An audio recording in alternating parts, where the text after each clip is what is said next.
장관님, 예, 제가요 이 예산안을 받고서 피해 지역 주민의 한 사람으로서 저는 굉장히 심한 모욕감을 느꼈습니다.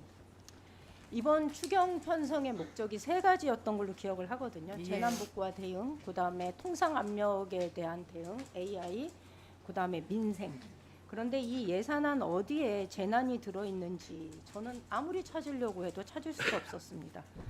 농민들, 어민들, 임업인들이 생산 기반이 다 파괴됐다는 얘기를 지난번에 여러 차례 드렸고, 생산 기반을 복구하기 위해서는 수십 년이 걸릴지도 모르겠다라는 얘기를 했습니다. 그뿐만이 아닙니다. 농촌 지역의 경우 지금은 이 지역 사회가 지속 가능하겠는가, 공동체가 이렇게 파괴됐는데 이 지역이 이곳에 남아 있을 수 있겠는가라는 우려 또한 지역에 사는 사람들 입장에서 하고 있습니다. 그런데 그런 우려와는 전혀 무관하게 예산안이 편성된 걸 보면서 저는 너무 화가 납니다. 한마디로 말씀드리면 이 삽한자루도 없고 호미 한자루도 없으니 농기계 임대사업장을 통해서 임대사업이 좀 원활하게 이루어질 수 있도록 예산 지원을 해달라고 긴급하게 요청을 드렸습니다. 그때 요청한 예산이 6조도 아닙니다. 6천억도 아닙니다. 600억도 아닙니다. 63억 원 요청했습니다. 이 예산으로 농기계 임대 사업을 좀 그 사업 시설을 이용하는 농가들이 늘어날 테니 품종도 늘리고 대수도 늘려서 서로 갈등 없이 농기계를 빌려서라도 당장 급하게 해야 할 농사 일들을 좀 할 수 있게 해달라라는 얘기를 했는데 그 예산조차도 반영하지 않았습니다. 그러면서 제가 접한 예산은 이게 농림부에서 제출한 예산이 맞나? 이거 혹시 다른 부처에서 필요한 예산을 농림부가 이름만 대주는 들러리 선거 아닌가라는 생각을 할 정도로 예산의 편성이 매우 심각하다라는 말씀을 드리겠습니다.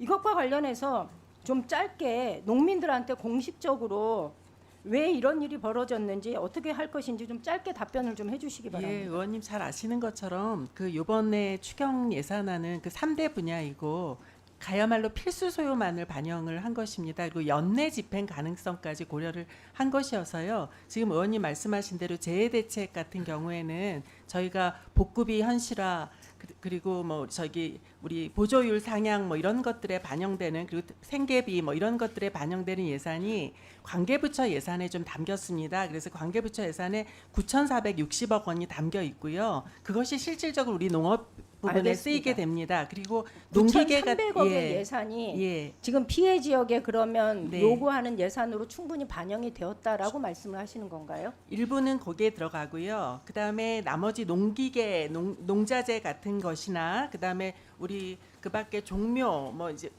그리고 과수 부분에 들어가는 것들, 이런 것은 저희 농식품부에 가지고 있는 기존 사업 예산들이 있습니다. 기존 사업 예산을 가지고 투입하는 아까 것으로 말씀드린 그렇게 대로 예. 계획을 좀 구체적으로 회의 그렇게 끝나기 하겠습니다. 전에 제출해 주시고요. 예.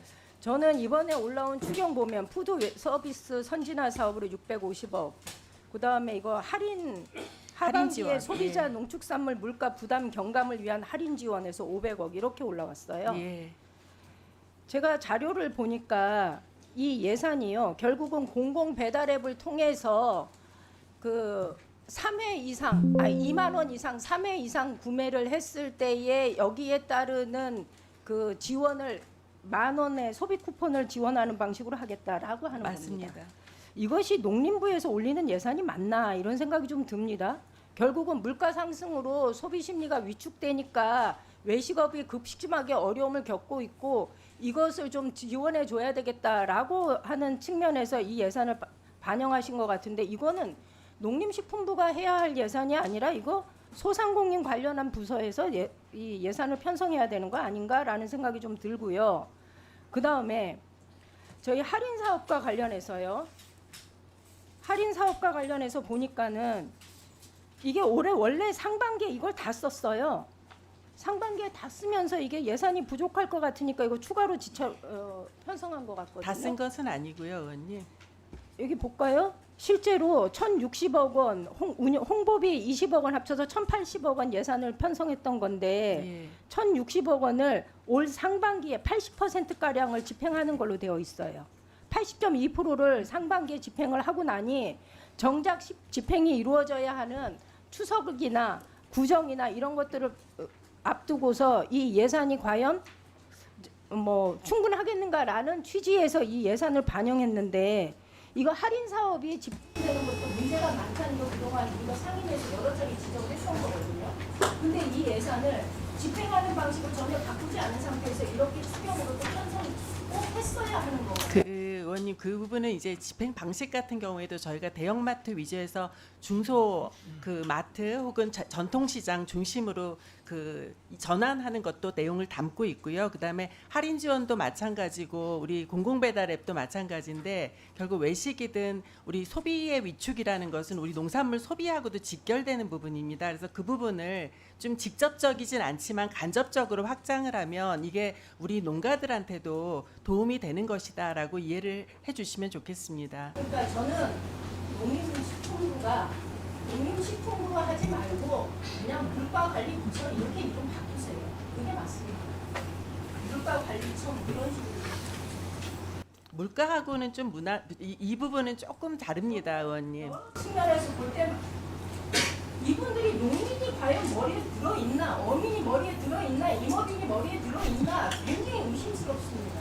근데 의원님, 국민들이 소비를 안 하면 정리해 주시기 바랍니다. 국민들이 소비를 안 하면 그 피해가 고스란히 사실 우리 농가에게도 갑니다. 그 피해가 그렇게 장관님. 생각을 해주셔야 합니다. 생산 기반이 완전히 붕괴됐는데 아니 생산 생산할 수 있는 여건이 안 되어 있는데 그 부분에 대한 물가가 오른다고 그것에 대해서 예산을 짜는 것이 정상입니까? 아니죠, 의원님. 그 부분에 대한 것도 다 담고 있다는 말씀을 드리지 않았습니까? 기존 예산을 사용하고 별도로 다른 부처 예산에 재해대책비를 담았다라는 말씀을 드렸고요. 장관님